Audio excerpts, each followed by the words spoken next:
Hey guys, this is Tom from Untitled Defense. Today we got a lot of fun. I'm going to actually show you how to defend against a boxer using some of the techniques that we've done. A lot of takedowns, control locks. Going against a boxer is probably one of the hardest things in a real life street encounter, because boxers will keep their foundation when they're fighting. It's not like the guy who just gives you a haymaker and throws all his body into it. So it's a lot harder dealing with a boxer, and for two reasons. Two, they know how to take a hit and they know how to hit hard. So it is very challenging to deal with, but it can be done. You can see only one of us has boxing gloves because obviously I won't be able to use my hands. One of the big deficits that boxers have is that they only have two weapons, which is the left and right. But you have your whole body to use. I've actually gone through and counting much about over 50 weapons on the human body if you know how to use them properly. Right? You got two knees, you got your feet, all different areas in your feet depending on the kicks, elbows, hands, knuckles, fingers, teeth, head. I mean, just when you start adding them all together. So if you're only trained as a boxer, you're really discounting a lot of other weapons that you have at your disposal. So, but one of the things you have to be careful when you guys are training, that with the guys that don't have the gloves on, you don't make some connections, because it's not fun. So, and you also can actually break your knuckles, hence skull. So this should be done at a moderate level. I would say anywhere from 25 to 50%, depending on your skill levels, for the guy that's throwing the punches. Okay, so I'm going to show you the technique. But one of the things you want to do in a real life street encounter, you have to be careful, because especially with video cameras, if he's going to square up, like he wants going to box me, and I'm going to go like this, and we're going to throw some jabs and do this, that looks like a fight. Okay, so, and depending if there's any witnesses or not, if some guys if you're having a disagreement with somebody, or you're in a security role, if he starts to go like this, he's going to fight. You want to keep your distance and hopefully, not warrant that. So that if he does come, then you respond, versus trying to go to a boxing match with another guy. Okay, and then one of the biggest principles is don't box a boxer. So what I'm going to do is, the goal is he's just going to take a couple shots. Guys, what we talk all the time is keep your hands up in the guard, right? Last thing I'm going to do is go like this against somebody who's going to knock my head off, right? So I always want to keep my hands up in guard, just like a boxer does, but we just keep our hands open so we can grab, we can spray, all kind of stuff, right? So I'm going to keep my hands up. He's going to take a couple swings. I'm going to do some blocks. My goal is to get in, because I don't want to just take him on out here, right, and just trade punches. I want to get in, close the gap, and try to get him locked and pinned up. So this is where you have to look for some of the openings to see where you can get in, get some arm locks, some different takedowns. It's at your disposal. So what we're just going to do is, you're just going to take a couple swings. I'll walk a couple, and then it's up to me to do something. So let her rip.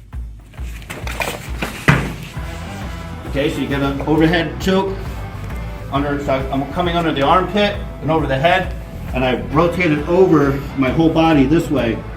His neck is twisted over, so he can't have a lot. So again, so you're just looking for different places to get in and grab. You want to shoot the gap. You might have to take a couple shots. That's why it's important to keep your hands up in guard. Let's just do a couple. We'll just slow. You'll get back up, and we'll just go at it a couple times. Keep your hands up. You can go a little harder.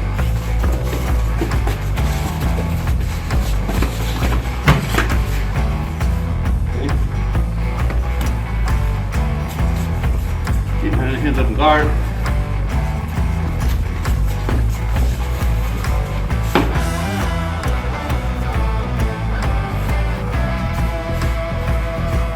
You can throw some cross, jabs, whatever. I'm going to let you do a couple shots, do a little harder, walk, and then I'll try to go in.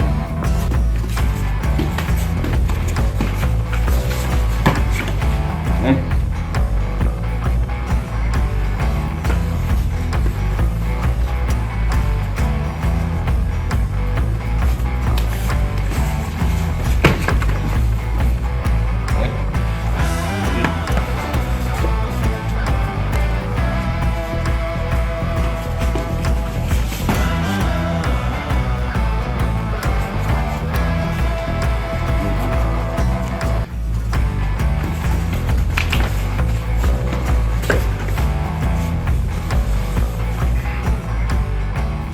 Okay, so if you notice what we did, eventually I would try to get in and try to close the gap or get a hold of one of his arms and try to work into this, to his torso area with control, sometimes on the back of the neck, around the waist.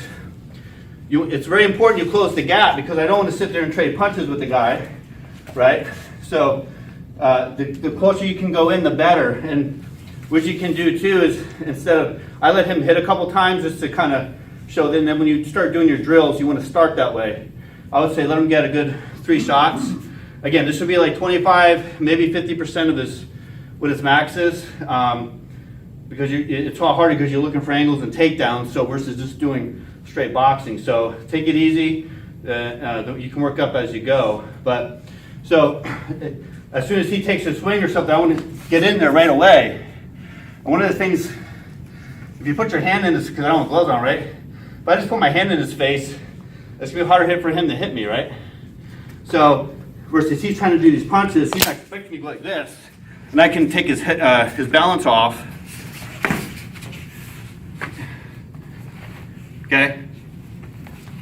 A boxer's not going to be used to that type of training. Somebody's doing that to him, right?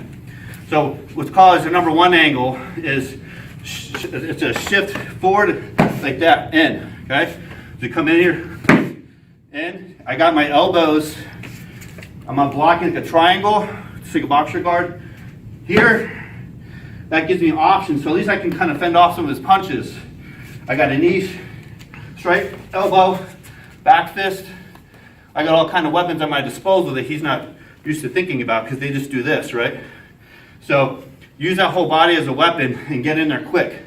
Check out some of our different takedown videos. You'll see this is a great review drill to do because it's forcing you to react to whatever he gives you, okay? And look for openings and look for takedowns.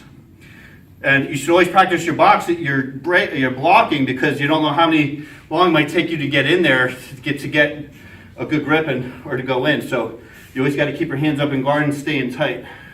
We're going to break this down a little bit now, so we'll have him do just a couple strikes. I'm going to show you some different takedowns you can do off a boxer. So just do like 3 so you can mix them up. And I'll just go slower and kind of talk them through as we go. Go ahead. So I just happen to be in, so we're going to do this in slow motion. Obviously he's froze. So this is kind of the position I have. It's always good, and especially in Sistema, other arts, once you get to the back of the head, you can start taking him off balance. Right? I just broke his spinal alignment. He's very weak, and I still got my elbows here. I can actually do a nice throw and takedown. You know, do all kinds of stuff like that. Do that. Okay. You want to look for areas like under the arms. If I go in here and slide under, so you're going to strike here, slide under. We just want our videos. You can do a lock here. I have some tension on his elbow, and I can take him straight down. Okay, I can actually go into guillotine choke, right? I can flip him over. Okay. If you happen to go to the outside, because the boxer will tend to be a little more of a straight-on punch versus this, big swooping punch. So if you do a straight-on punch, I go to the outside here. I can come in back of the head, and here, go this way. Strike again. Here. If I go to the back of this head, if I go at an angle down, watch this posture. I need very little. Okay, nice arm lock break. I got all kinds of different things I can do here. Okay, so look for these things. Oh, this isn't going too. So if you happen to go low, depending on the guy, as big as here. No, I'm sorry, me. You're just gonna strike here, go in, and try to do it. You can go do a takedown here. Now, to see happens. My leg is the back of his. So if I had him here, I can rotate him back down and over my leg and bring him up. Now, I don't care that he has his hand over me, because I still have the upper arm here. So what I'm going to do, my hand's under his head. I'm going to roll over. I'm going to clamp down on his head and put all my body weight over on him. Okay. So, and that's where you want to go underneath the armpit and by the neck. I don't need both hands, just one, and you can put your whole weight on them. So look for these places. There's nothing fancy about it. The hard part is just looking for the opening. So just give me a couple of jabs. that was really hard because see, he doesn't really give me much. But when he starts to open up with either roundhouse or, let's see, look at all this, right? This is you can exploit that stuff because sometimes you have to wait for the openings. But again, what's important if this is a self-defense scenario, don't go here and trying to get like you're getting boxing point. It's like, hey, look, man, I don't want to stay back, man. I don't want to fight. That if he comes at you, then you defend yourself. Okay, so try it out. Look at some of our videos and work this drill. It's really good for reality self-defense training. Until next time, stay safe and learn.